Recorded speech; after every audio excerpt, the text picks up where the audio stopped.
Hello, my name is Dr. Mohammad Wais. I am working as Assistant Professor of Physics in Government College for Men, Kurnool. The topic of today's my presentation is about the instruction set of 8085 microprocessor. So let us start.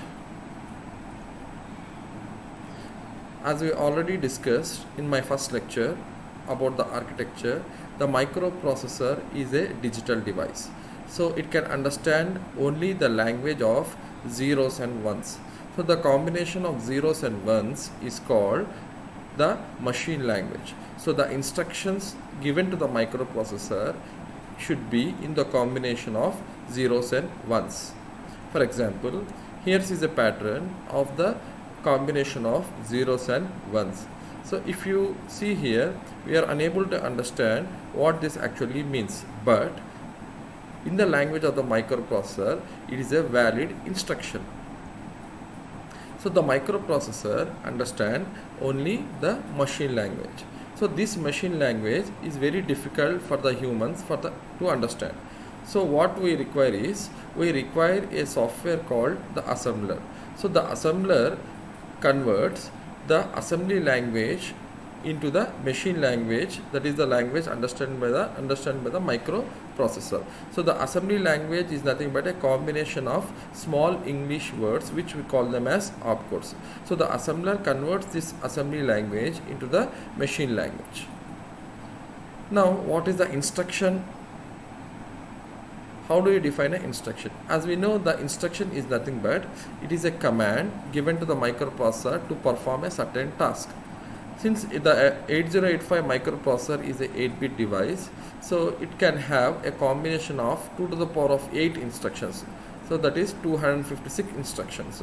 So out of these 256 instructions, this can be grouped into different types of instructions coming to a total of 74. So depending upon the task the instructions are going to do, these instructions can be classified into 5 groups, which constitute the instruction set of the microprocessor. So all the instructions depending upon the task can be grouped into these 5 sets. So the first type or the first group is called a data transfer group. That is the instructions which are useful for the transfer of the data from one location to other location. The second one is the arithmetic group, the third one is the logical group, and the fourth one is the branching, and the fifth one is the machine control. So depending upon the length and the size the instruction occupies, the instruction can also be classified into 3 types. That is a 1-byte instruction, 2-byte instruction, and the 3-byte instruction. Let us start from the first group, that is the data transfer group.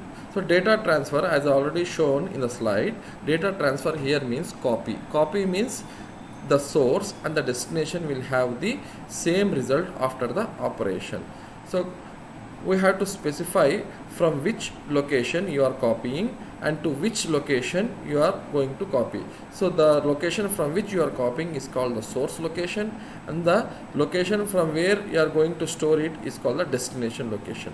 So this destination and source may be register to register, or from register to memory, or from port to the accumulator, or a immediate 16-bit number into any one of the register, or from a register paid to the stack memory. So let us see, these are some of the examples of the data transfer operation. For example, look at the first instruction, MVI B, 4F. Here H denotes the hexadecimal number. So the first instruction copies the data 4F data into register B. So MVI is a opcode. Opcode means the small English words that can be understood by the humans, that we call it as assembly language programming. So MVI means move immediately.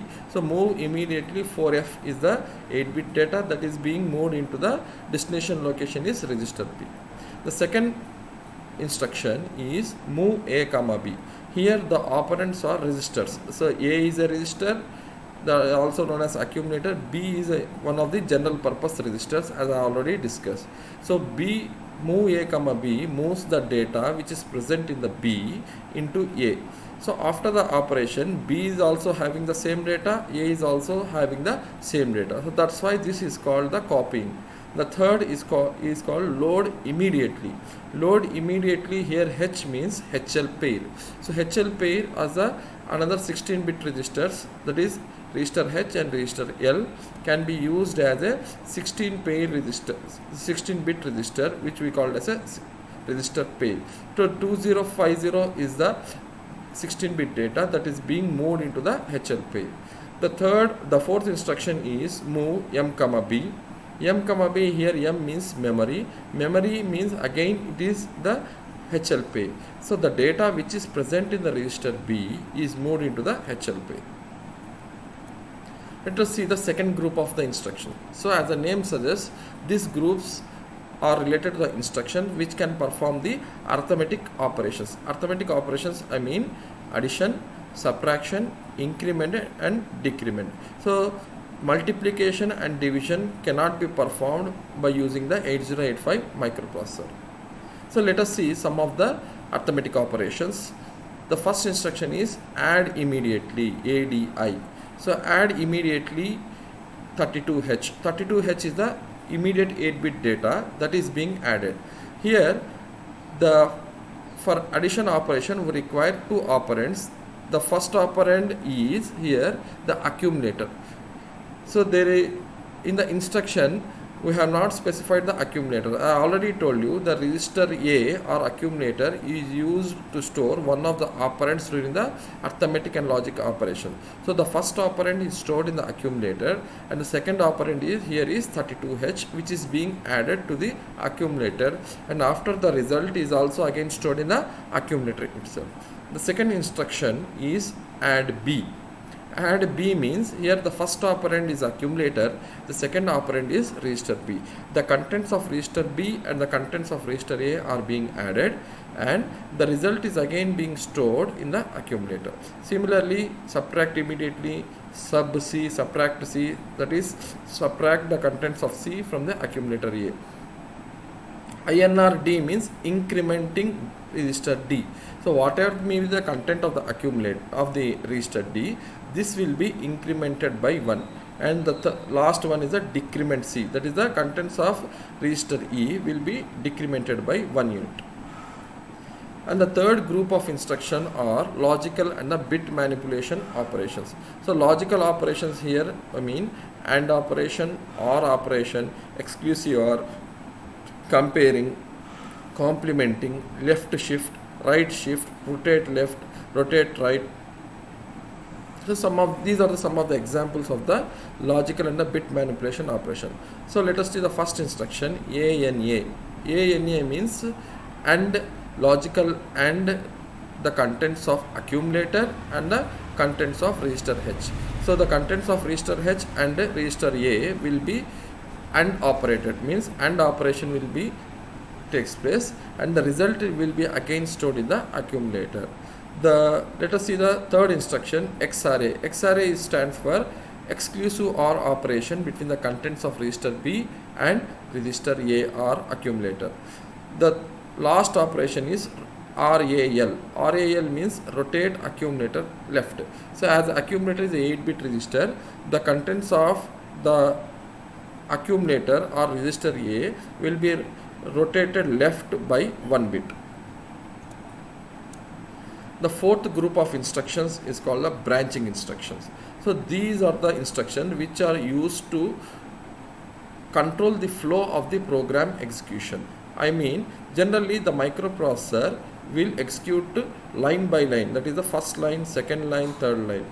If you want to modify the sequential flow of execution, we can do it by using the branching operations. For modifying this flow of execution, we require two types of instructions which we call as jumps. So jumps are of two types, that is the conditional jump and the unconditional jump. And the second type of branching operation is the call and the return operations. So let us see the examples of this group. So JC. JC is the instruction which is called as jump on carry. Then the address specified here is 2080. So whenever after the arithmetic operation the carry flag is set, then on execution of JC operation then the program will jump to the location of 2080. That is, if the carry flag is set, then the program execution will start from 2080, else the next line of instruction will be executed. So this type of jump is called conditional jumping.